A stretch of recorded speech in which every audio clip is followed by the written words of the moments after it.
Merci Xavier, bonsoir à tous. Donc effectivement, on va discuter ensemble de la place potentielle des solutés salées hypertoniques au cours du sepsis. Alors pourquoi s'intéresser aux solutés salées hypertoniques au cours du sepsis? Eh bien, on vient de voir que les cristalloïdes isotoniques ont finalement un pouvoir d'expansion assez faible et pour augmenter le volume plasmatique, comme ça va fuir potentiellement, eh bien, on va perdre en efficacité.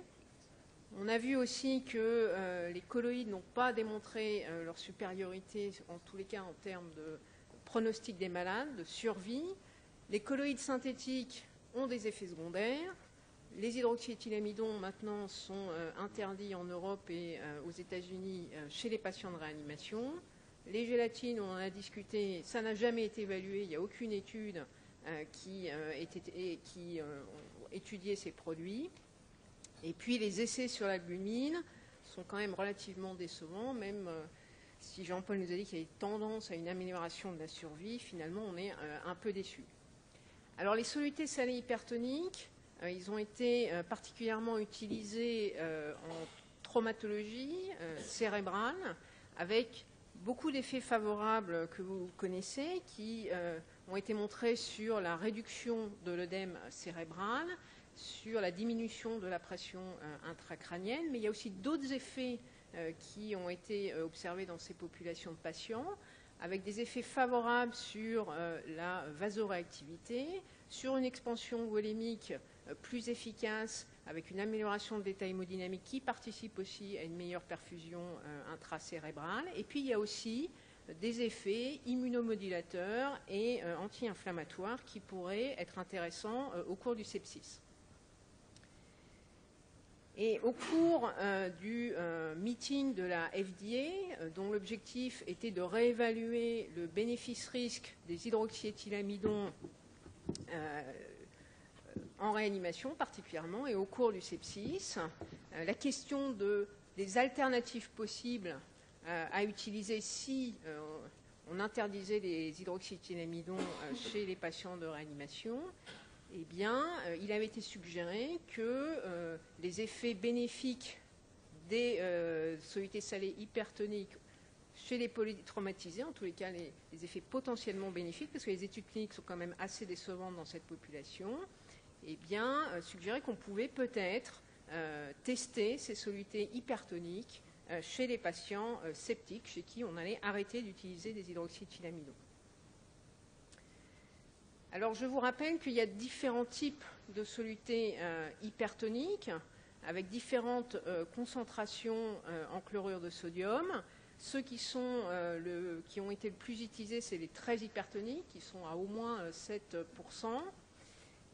Ils ont été le plus souvent évalués associés à un colloïde. Il y a peu d'études finalement qui s'intéressent aux cristalloïdes hypertoniques en eux-mêmes, non associés à des colloïdes. Mais il y a aussi des solutés moins concentrées, à 5 et à 3%. Alors la bonne ou la mauvaise nouvelle, c'est qu'aucun n'est distribué en France. Ça ne coûte pas cher, l'OLCL, et donc ça n'a jamais vraiment intéressé la France, alors que c'est disponible dans d'autres pays. Je vous rappelle le mécanisme du pouvoir d'expansion des solutés hypertoniques. Quand vous allez augmenter l'osmolarité intravasculaire, il va y avoir un appel d'eau qui va se faire à partir des cellules endothéliales et des globules, que ce soit les globules rouges ou les globules blancs. Et pour les cellules endothéliales, c'est peut-être une bonne chose d'avoir moins d'œdème intracellulaire. Bien sûr, le chlorure de sodium va diffuser dans l'interstitium. Et là, il va y avoir un appel d'eau à partir de l'intracellulaire. Et les fluides qui vont passer dans l'interstitium vont revenir dans le plasma par le système lymphatique. Donc en théorie, on devrait avoir un pouvoir d'expansion bien supérieur avec les cristalloïdes hypertoniques, environ 3 fois plus pour les 3%, 5 fois plus pour le 5% et 8 fois plus pour les plus de 7%. Ça, c'est la théorie. Après, en pratique, on va voir que ce n'est pas forcément ce qu'on retrouve. L'intérêt des solutés hypertoniques, c'est que potentiellement, donc, il y aurait un double effet, des effets hémodynamiques favorables en termes de pouvoir d'expansion, mais aussi il y a des effets inotropes, on va en dire deux mots, et des effets sur la vasoconstriction. Et puis, il y a des effets aussi anti-inflammatoires et immunomodulateurs. Alors, en termes de pouvoir d'expansion, comme je vous l'ai dit, il y a peu d'études qui ont évalué les cristalloïdes hypertoniques seuls, sans colloïdes. Ça, c'est une vieille étude faite en anesthésie chez des patientes qui avaient des péridurales, où 2 solutés étaient administrées, 3 solutés, 2 cristalloïdes isotoniques et puis un hypertonique à 5%. L'objectif a été d'administrer un volume pour obtenir la même pression artérielle, la même fréquence cardiaque. C'était administré en aveugle et vous voyez qu'on retrouve effectivement dans cette étude un volume nécessaire 5 fois moindre avec l'hypertonique à 5% ou 5 fois plus, comme vous voulez, avec les isotoniques. Mais ce n'est pas le cas dans toutes les études. Ça, c'est une étude chez des patients de chirurgie cardiaque, en post-chirurgie cardiaque, donc c'est des malades un peu plus proches des malades de réanimation, où là, c'était une méthodologie un peu plus sophistiquée. On mesurait l'augmentation du volume plasmatique pour un même volume administré de 4 ml/kg, soit de sérum physiologique, soit d'un soluté hypertonique à 7,5%. Et vous voyez que l'augmentation maximale obtenue du volume plasmatique, eh bien là, on n'a pas de différence d'un facteur 8 entre les deux, puisqu'on a ici 400 ml avec le sérum salé isotonique et 550 ml avec le 7%. Donc on ne sait pas très bien, on n'a pas beaucoup de données sur la réalité de l'expansion volumique des solutés hypertoniques qui dépend probablement de la possibilité de cet appel d'eau généré par l'osmolarité. Ensuite, il y a des effets inotropes positifs qui ont été décrits avec les solutés hypertoniques. Ce qui est montré ici, lorsqu'on met des cellules myocardiques dans un milieu hypertonique, avec ici 160 de concentration en sodium, on améliore la contractilité. Et ce qui est intéressant, c'est que cette étude, c'est à regarder les mécanismes possibles. Et quand on met dans le milieu de l'amyloride, ce qui bloque les échanges sodium-potassium au niveau membranaire, eh bien on perd ce bénéfice sur l'inotropisme, donc il est probablement lié au potentiel de membrane. Il y a aussi l'osmolarité qui va intervenir au niveau myocardique, c'est ce que montre cette étude. Alors là, ce n'était pas du sérum salé hypertonique, mais c'était du mannitol qui était utilisé pour augmenter l'osmolarité. Et c'est un modèle d'ischémie myocardique. Et ce qu'observaient les auteurs, c'est que dans les zones infarcies, en présence d'une augmentation de l'osmolarité par le mannitol, eh bien, il y avait moins d'œdème myocardique et il y avait moins d'œdème endothélial. Vous avez ici un capillaire qui est exposé à un soluté isotonique. Vous voyez qu'il y a un œdème des cellules endothéliales très important qu'on ne retrouve pas dans les capillaires où le milieu contenait du mannitol. Et donc, potentiellement, ça peut participer aussi à l'inotropisme meilleur en conditions d'hypertonicité. Remplir un malade avec un soluté hypertonique, c'est aussi un stress osmotique et ça va potentiellement, et c'est montré dans cette étude, augmenter la sécrétion de vasopressine. Et on sait bien que la vasopressine, dans le choc septique, c'est potentiellement intéressant et que ça a un effet vasopresseur. Et vous voyez ici que les animaux qui recevaient des solutés hypertoniques, soit seuls, soit associés à un hydroxyéthylamidon, avaient bien sûr une concentration en sodium plus élevée, mais avaient des concentrations en vasopressine plus élevées comparées aux colloïdes sans soluté hypertonique ou aux solutés salées isotoniques. Et ce qui est intéressant, c'est que dans cette étude, lorsque chez les animaux, on bloquait les récepteurs à la vasopressine, eh bien, on inhibait l'action des solutés hypertoniques sur l'augmentation de la pression artérielle. Vous voyez qu'ici, quand on bloque les récepteurs à la vasopressine, eh bien, finalement, la pression artérielle n'augmente pas avec les solutés hypertoniques. Et donc, ça suggère qu'il y ait un rôle, en plus de l'expansion volumique, sur la sécrétion de vasopressine qui, par elle-même, pourrait augmenter la vasoconstriction. Donc ça, c'était pour les effets bénéfiques hémodynamiques. Il y a aussi des effets anti-inflammatoires qui ont été décrits sur principalement l'activation des polynucléaires, sur la sécrétion de cytokines et sur l'activation des cellules endothéliales. On va voir quelques études ensemble. Donc ça, c'est un modèle animal de choc hémorragique, et on regarde après l'apparition de lésions pulmonaires et l'activation inflammatoire au niveau pulmonaire, et aussi sur l'activation des polynucléaires. Quand les animaux sont réanimés avec un soluté hypertonique, ça c'est du 7,5%, eh bien on voit qu'il y a moins d'expression des molécules d'adhésion et moins d'activation des polynucléaires circulants, et ça se traduit au niveau pulmonaire par moins de fuite d'albumine, ce qui est un marqueur de la perméabilité pulmonaire, et il y a également moins de neutrophiles dans le liquide de lavage alvéolaire et des polynucléaires qui sont finalement moins activés. Ce qui est intéressant, c'est que cet effet bénéfique au niveau pulmonaire, il a été retrouvé avec des solutés moins hypertoniques, avec ici des solutés à 3%. En rouge, c'est les solutés à 3%, en gris, c'est les solutés à 7,5%, et en noir, c'est le Ringer lactate. Et vous voyez qu'il y a un bénéfice sur la production de TNF, sur l'IL6, qui est identique, quelle que soit l'hypertonicité du produit. Et là, les animaux qui étaient réanimés pour, pareil, un état de choc hémorragique, avaient moins de lésions pulmonaires après la réanimation avec les solutés hypertoniques, que ce soit à 7 ou à 3%. Mais comme d'habitude en médecine, toutes les études ne retrouvent pas la même chose. Et donc ça, c'est des travaux d'Antoine Roch à Marseille, qui s'était aussi intéressé sur l'inflammation pulmonaire avec les solutés hypertoniques, qui étaient là associés à un hydroxyéthylamidon au cours de la réanimation d'un modèle de choc hémorragique. Et eux ne retrouvaient pas de bénéfice avec ces solutés hypertoniques. Pareil, en termes d'inflammation et de présence de polynucléaires au niveau pulmonaire. Et puis sur l'eau pulmonaire, il n'y avait pas de différence.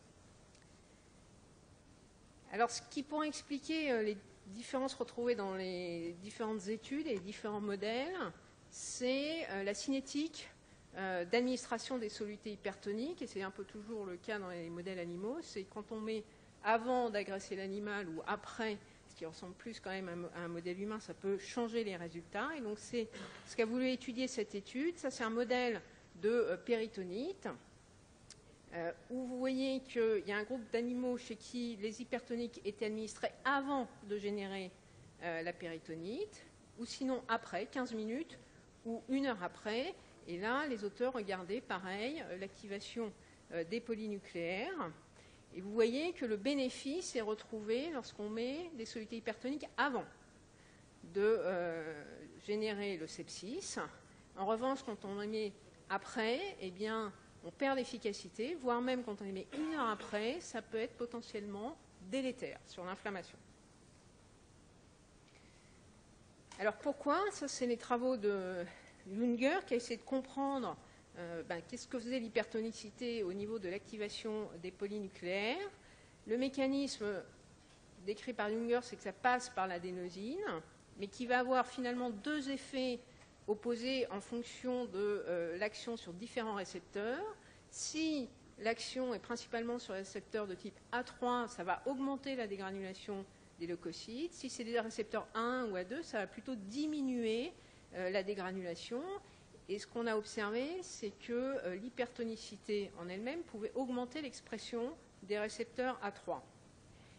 Et donc en fait, c'est ce qui a été étudié dans ce travail, c'est que quand on administre les solutés hypertoniques avant de stimuler les polynucléaires, les récepteurs A3 ne sont pas encore exprimés, et donc on peut avoir un bénéfice et une diminution de la dégranulation des polynucléaires. En revanche, quand on les administre après la stimulation, comme les récepteurs A3 sont surexprimés, eh bien là, on va plutôt potentiellement augmenter la dégranulation des polynucléaires.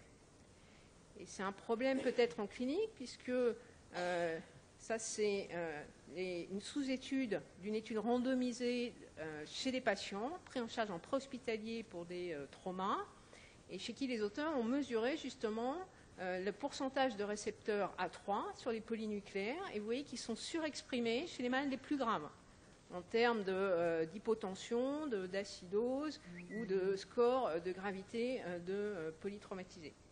Donc, chez ces patients-là, on sait que les récepteurs A3 vont être surexprimés, donc peut-être qu'on va perdre en bénéfice sur les solutés hypertoniques, et c'est peut-être ça qui explique que les études dans le polytrauma soient négatives. Alors, qu'est-ce qu'on a comme données dans le sepsis chez l'homme, comme études comparatives? On en a quelques-unes, mais avec des effectifs assez faibles. On a cette étude qui était essentiellement hémodynamique, où les auteurs ont comparé avec des patients qui étaient équipés de cathéters de Swan-Ganz l'efficacité d'un soluté hypertonique qui était là associé à un dextran. Et en termes d'hémodynamique, les auteurs retrouvent qu'il y a un effet favorable sur l'augmentation du débit cardiaque par rapport aux isotoniques, mais qui est essentiellement lié à l'effet remplissage des hypertoniques, avec des pressions de remplissage qui étaient plus élevées que dans le groupe isotonique, et ils n'ont pas trouvé d'effet en termes d'inotropisme propre. Ça, c'est une autre étude avec 3 bras qui comparent soit un soluté isotonique, soit un soluté hypertonique qui est à 3,5%. Il y a un troisième groupe qui est en fait un groupe bicarbonate, 30 patients par bras. Les patients reçoivent le même volume, 5 ml/kg dans les 3 bras. Et les auteurs ont regardé l'évolution de paramètres hémodynamiques assez simples, débit cardiaque, la pression artérielle moyenne. Et finalement, il n'y a aucune différence, alors qu'ils reçoivent le même volume.